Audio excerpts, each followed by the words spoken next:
Welcome back, everyone. Last week, we began talking about close reading, and we did it in a few ways. You read about close reading in the appendix to our anthology. You watched a video introducing the concept of close reading, and then you began to practice close reading in our discussion about William Carlos Williams' story. This week, I want to add on to our discussion in order to deepen our understanding of what close reading is and how one performs close reading. Now, as a reminder, we talked last time that close reading is when you examine a text carefully and thoughtfully to see how the way the text has been put together impacts you as a reader. In other words, when we're closely reading, we're looking at the way in which the author's artistic choices have enabled him or her to create a complex, meaningful, and impactful story. Now, we're going to be doing close reading in a couple of ways in this course. One, I want you to closely read when you're reading your stories at home. And two, I want you to closely read when you write about these stories, either in our discussion board posts or in your writing projects. So, as this suggests, when you're close reading in this class, you're really going to be engaging in a series of reading and rereading. So first, you're going to read your text on your own, and you're going to mark it up. Then you're going to go back to your reading in the course of the discussion board. But at this point, you're going to be examining the text in order to both understand the reading and then to explore different interpretations of it. And then finally, in your essays, you will make an argument about an interpretation, and you'll show us how that argument works by utilizing close reading. So let's focus on the discussion board. The point of the discussion board is threefold. One, it's to make sure that you understand the text on a basic level. That is, one of the things we're going to cover in the discussion board are any questions you might have about the plot or about sort of the more obvious features of the story. Now, once we have that basic denotative understanding of our stories, we're then going to pull the stories apart in order to understand their connotations. And then, if possible, once we understand the connotations, we're then going to think about the text as a whole in light of what we've discovered about the connotations embedded in the text constituent features. So what that means for you is that the discussion board is going to be much more informal in tone and much more free form than your formal writing projects. Within the discussion board, you can do several different things. Several different things in the course of answering discussion board questions and responding to one another. You can ask questions. You could raise a point about a small feature of the text. You could raise a point about a large feature of the text. You could offer a conjecture about the text, or you could offer a small close reading. But what I want you to do overall in the discussion board post is to talk about the text in very specific and text-driven ways. And what that means is quoting from the text and then ideally talking about that quote. And I'm going to show you what this looks like. So I'm going to pull up, here we go. I'm going to pull up a sample question that I've made that you might see on our discussion board. And it's a question about William Carlos Williams' writing. The question is, what makes Carlos Williams' writing so uncomfortable to read? So I started thinking about it. Why is it that his writing is so uncomfortable? And I went back in the text and I identified a quotation that I thought really typified the kind of discomfort that I feel as a reader. What I did then, in order to answer the question, was I actually typed out the quotation so that I had it on my computer screen. I'll read it to you. It reads, "If you don't do what the doctor says, you'll have to go to the hospital," the mother admonished her severely. Oh yeah? I had to smile to myself. After all, I'd already fallen in love with the savage brat.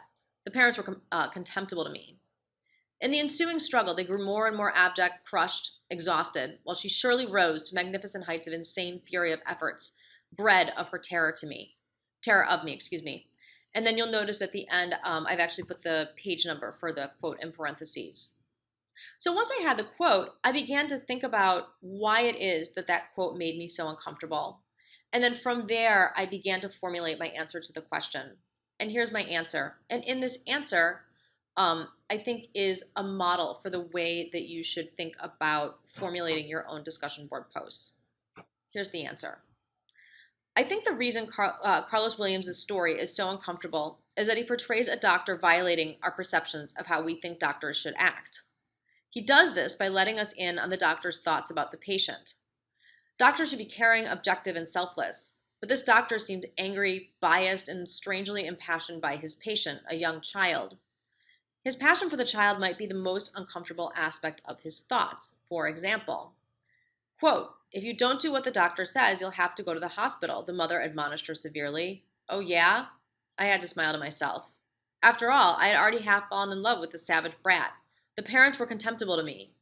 In the ensuing struggle, they grew more and more abject, crushed, exhausted, while she surely rose to magnificent heights of insane fury, of efforts bred of her terror of me. Now here, the doctor admits that he is, quote, "fallen in love," which seems to violate the idea of professional distance. Doctors are not supposed to fall in love with their patients. Moreover, adults are not supposed to fall in love with children. While it is possible that he means affection rather than desire by the word love, he describes her in ways that seem disrespectful and insulting. In particular, he calls her a savage brat. The word brat suggests that he finds her annoying, and the word savage implies that she is not civilized or even human. When considered more closely, the discomfort arises from several factors. Most importantly, the nature of the doctor's feelings toward his patient. His terminology is ambiguous, but taken as a whole, it bespeaks a fascination with a child that is at best unprofessional and at worst pedophilic. Okay, so that's my sample answer to this discussion board, this hypothetical discussion board post. So what are the elements of this that make it into a good discussion board post? Well, first of all, it's really thinking through that question. It's not sort of arriving at sort of the immediate or most obvious answer. It's really thinking through what it is that I want to say. And second, it's really specific. And so the key elements of its specificity can be found in two places. One is in the use of a quotation. And quotations will help to anchor your discussion board posts. In particular, if you're going to be making generalizations about a text, you really want to have that quotation to anchor what it is that you're trying to say. But it's not just the quotation itself. I also identified pieces within the quote that I felt like were really meaningful. In fact, before I wrote this, I actually went through and underlined pieces, and this was the part of the text that I underlined as being the strangest. And I really began to think about why it was strange. And so what's occurring beneath that quotation is what we call an analysis of the quote. And what an analysis is where you're picking apart something to see how its individual features lead toward one larger idea. And in this case, what you can see is that I actually repeat pieces of the quote in the course of my analysis. I use the term fallen in love. I think that I also use the term savage brat. So what I did was I actually took two phrases, I pulled them out of that quote, which itself was pulled out of the larger text. Then, once I'd pulled out those smaller pieces, I began to think about not just the idea that they were meaningful, but what it was that made those terms meaningful. In this case, what I was thinking about was diction. Why did he choose the words that he did? And what you'll notice is in the course of this analysis, in other words, this close reading, what I'm doing is actually thinking about the meaning of the words. As I did that, I began to realize that the word love is really, really open-ended because it's really not clear how he's talking about love. And then I also began to think about what was sort of most insulting about the way he described her. Was it the word savage or was it the word brat? And so I actually looked up the meaning of both those words. And I decided that the worst piece was savage, and it was the word savage was the worst because of all the things that it implies. Now, in the course of answering this question, actually in the course of writing this close reading that I'm highlighting right here, I actually ended up arriving at a slightly different answer than the one I had initially thought of. So initially I was going to write an answer that was solely about the idea that the discomfort had to do with the way that the doctor is talking about the patient. And I was going to just talk about the meaning of these words.